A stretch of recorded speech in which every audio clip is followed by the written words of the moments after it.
Okay, great. Can someone share their screen and share the email that I sent? Or you put it in chat, did you say, Thomas? Here it Yeah. is.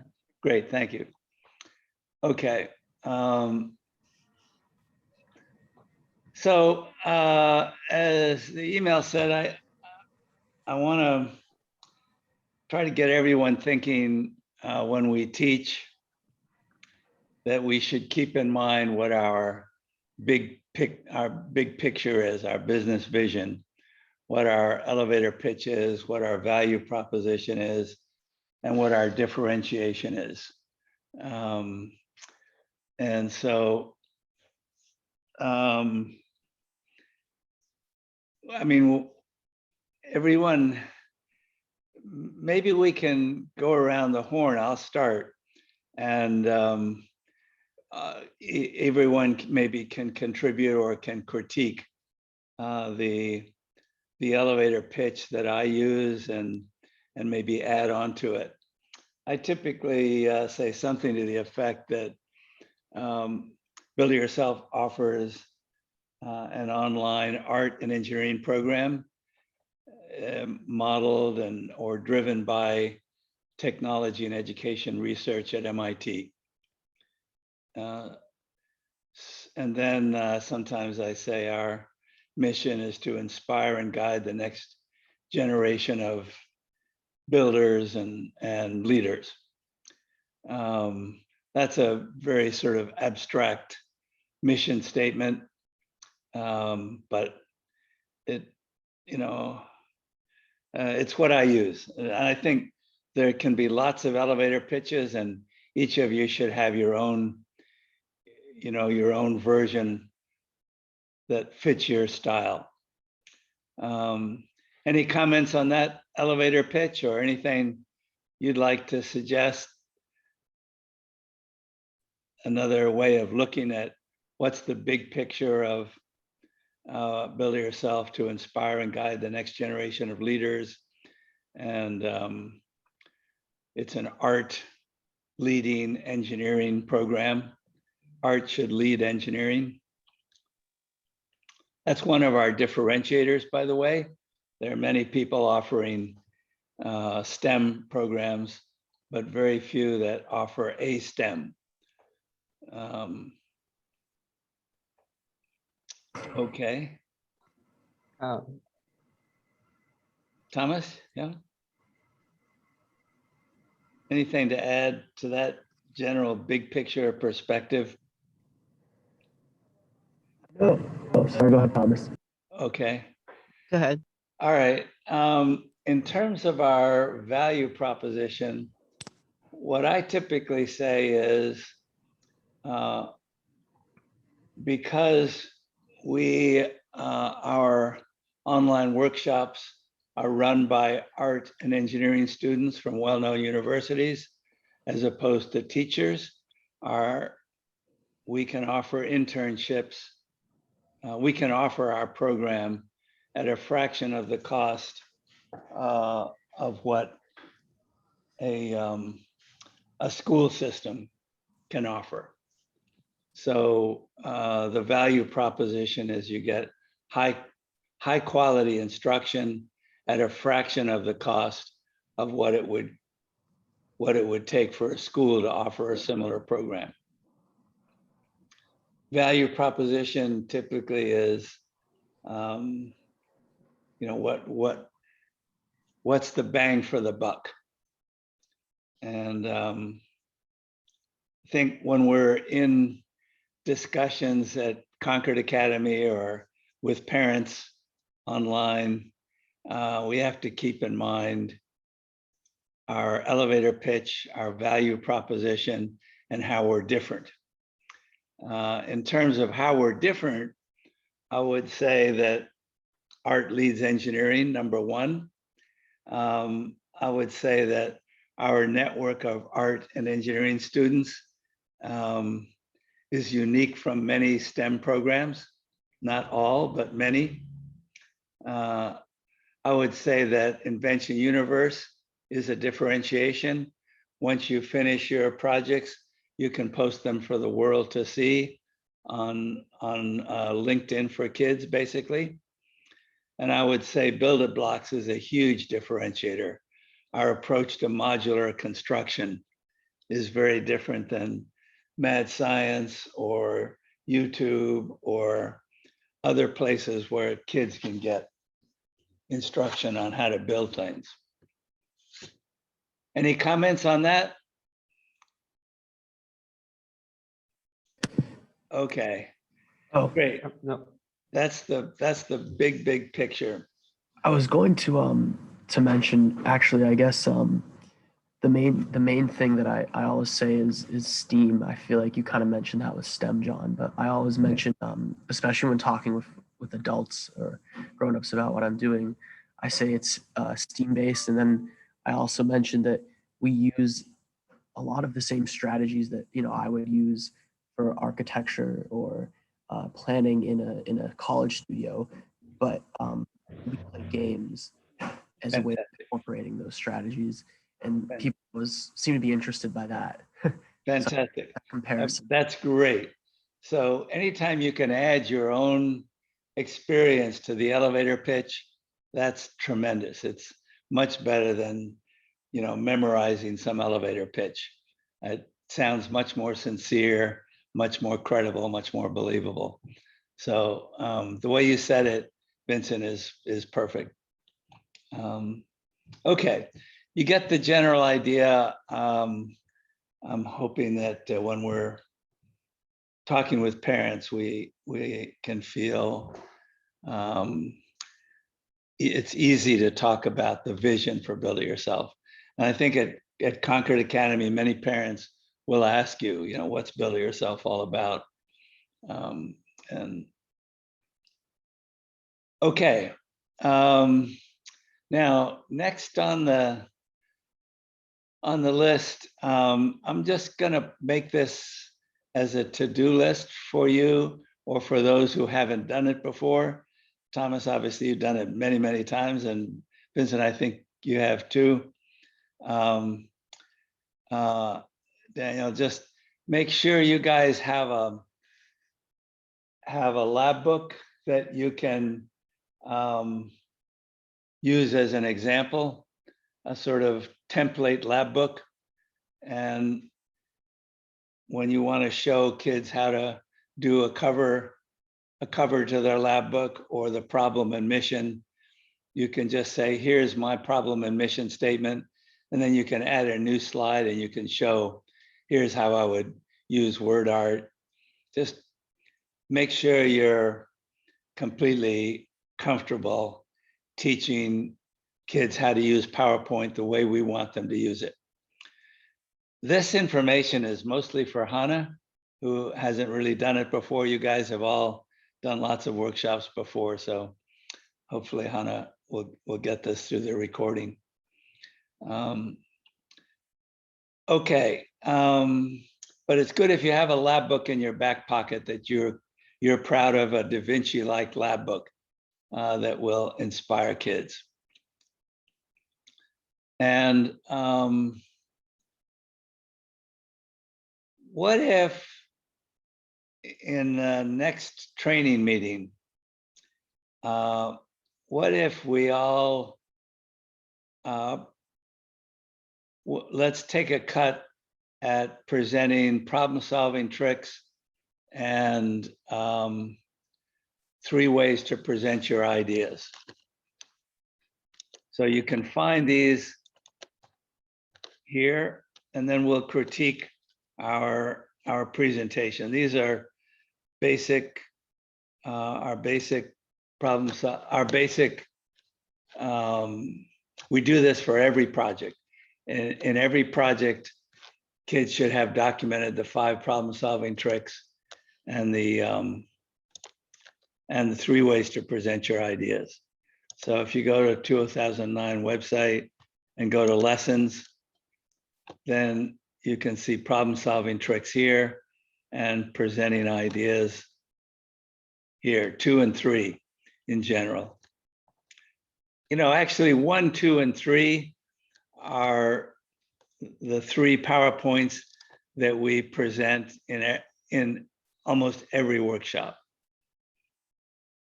So it'd be good if we could maybe each take maybe right now we can say, Vincent, what if you take introduction to build it yourself and present that at our next meeting?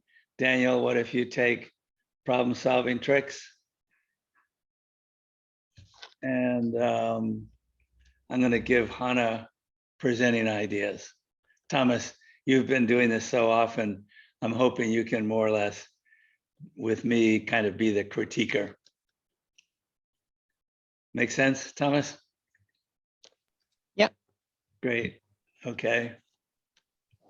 All right. And then, so that's on your to-do list. Elevator pitch, differentiators, value proposition. Maybe you could just send me an email with your version of those three things. Elevator pitch, value proposition, try to make each in 1 or 2 sentences. And differentiators, how are we different? What are the 2 or 3 ways we're different from other STEM programs? And we want to teach to those big picture perspectives. We emphasize modular construction, as Vincent said, just like they do in the architecture program at Cornell. And we do that through Build It blocks. We want to teach to that. In other words, we want to emphasize modular construction wherever we can. And the advantages of modular construction: quick to build, quick to edit, reliable because you're using modules that have been used before. Those are the 3 main advantages of modular construction: quick to build, quick to edit, and reliable. Okay. And then can we agree to meet every Thursday at this time for half an hour for the next couple of weeks? And then we'll, maybe from these meetings, you'll have an hour or so of assignments to do to prepare. Yeah. Okay. Great. Back to the chat here. Okay, create a lab book. Prepare to present those 3 PowerPoints. Each of you take one and we'll critique it. And then what I'll do by next Thursday, I'll have our schedule for the summer laid out. And what if each of you take one of the projects you'll be teaching over the summer and build that project. And then we'll present what we built, and hopefully we will critique the project, and you can share with everyone else the tricks to get a solution. So I think over the summer, for example, we're at Concord Academy. We'll be teaching these courses, Concord Academy summer camp.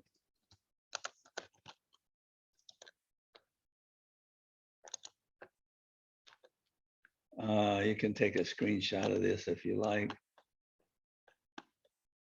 Summer camp, traditional camp, specialty camps.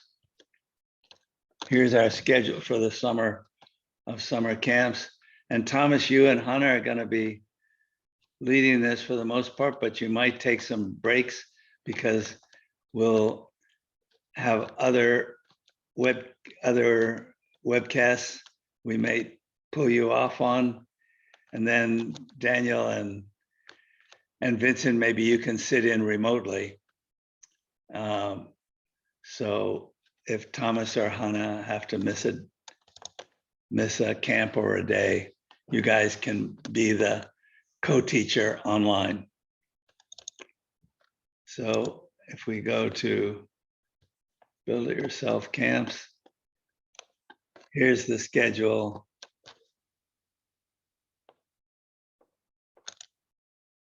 So it starts July 12th with flying machines. I'll put this in an email to you. And then we have others on top of this. July 12th, flying machines. And then the next week, catapults. The next week, July 26th, chain reaction machines, Minecraft, August 9. Yeah, that's it. Minecraft. Oh, and voice recognition. Yeah, okay, you get the idea. That's 30 hours a week, basically, Monday through Friday for 5 weeks, is it? 1, 2, 3, 4, yeah, for 5 weeks. And then we have a number of other programs in the evenings and early mornings that will be remote camps. And potentially 1 week, another on-site camp here in Boston. So that week, Thomas, maybe you can come into Boston and Hannah can stay at Concord Academy or vice versa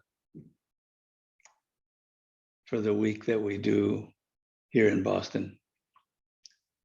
So that gives you a rough idea of the schedule.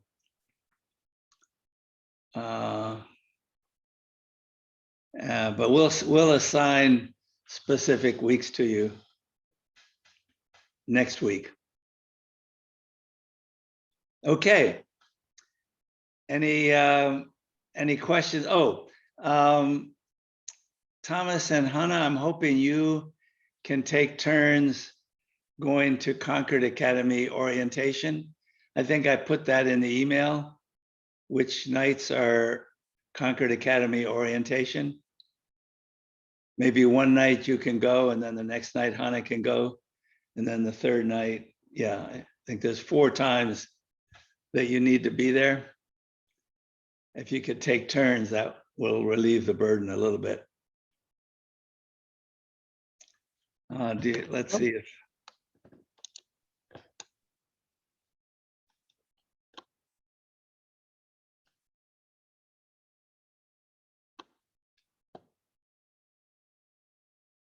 Yeah. I don't see it in the chat. Do you see those I dates? think I cut off, but it's Tuesday, the 15th true, from yeah. 5 to 9. Yeah. Same thing for Wednesday and Thursday, Right, and then right. Friday it's 1 to 6. Right, great. So if you can just work out with Hannah to take turns doing those, that would be great. Okay. Any questions, guys?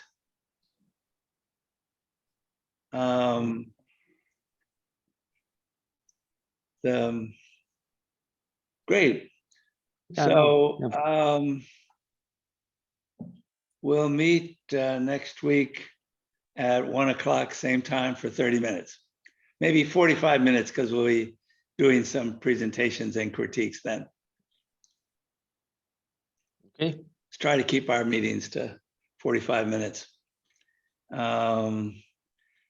Okay, Vincent, are you feeling well enough to join a Blender meeting tonight at 6? Yes, I'll be there. Oh, is it at 6 or 7? 7 o'clock, right? 7. Okay. Yeah, Yes, is I'll be that there. okay? Yes.